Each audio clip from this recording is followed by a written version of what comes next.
Hello guys, welcome back to my channel. आज की इस वीडियो में क्लास 10th केमिस्ट्री चैप्टर अम्ल क्षारक एवं लवण के महत्वपूर्ण प्रश्न जो एग्जाम की दृष्टि से महत्वपूर्ण है।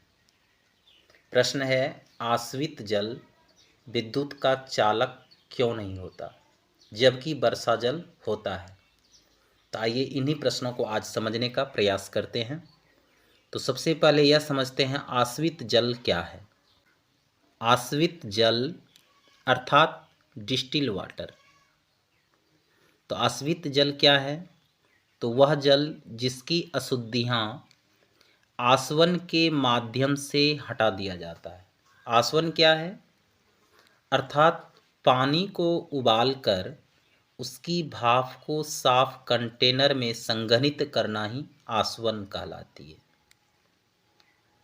तो अर्थात जब पानी उबाल कर उसको भाप के साफ कंटेनर में संग्रहित किया जाता है तो वह शुद्ध जल प्राप्त होता है, अर्थात प्योर वाटर। उनमें अशुद्धियां नहीं होती है। ठीक है। तो शुद्ध जल का पीएच मान कितना होता है? 7। अगर पीएच मान 7 होगा तो वह क्या होगा? उदासीन होगा। जब उदासीन होगा तो H+ आयन और OH आयन की संख्या क्या होगी? बराबर होगी, अर्थात स्वतंत्र आयन जो होगा अनुपस्थित होंगे। तो ये था आश्रित जल। ठीक है। अब वर्षा जल के बारे में भी थोड़ा समझ लीजिए।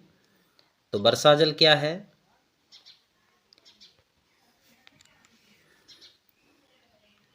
वर्षा जल अर्थात रेन वाटर। ठीक है। तो वह जल जिसमें कार्बन के ऑक्साइड, सल्फर के ऑक्साइड मौजूद होते हैं तो वह वर्षा जल कहलाता है, अर्थात रेन वाटर। तो इनका पीएच मान क्या होगा? 7 से कम होगा। 7 से अगर कम हुआ तो हल्का अम्लीय होगा। अब अम्लीय होगा तो क्या होगा? H+ आयन उपस्थित होगा। जब H+ आयन उपस्थित होगा तो क्या होगा? विद्युत का चलन होगा।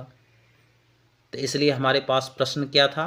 आश्रित जल विद्युत का चालक क्यों नहीं होता जबकि वर्षा जल होता है।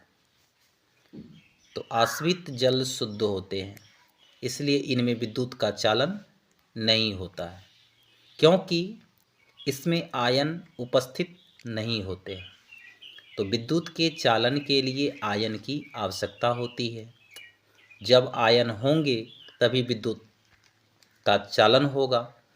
जबकि वर्षा जल में विद्युत का चालन होता है क्योंकि इसमें थोड़ी मात्रा में अम्ल विद्यमान रहता है जो वायु में उपस्थित SO2 और CO2 एवं NO2 के साथ मिलकर इसे अम्लीय बना देते हैं। फलस्वरूप H+ आयन उत्पन्न करते हैं जिसके कारण विद्युत का चालन होता है।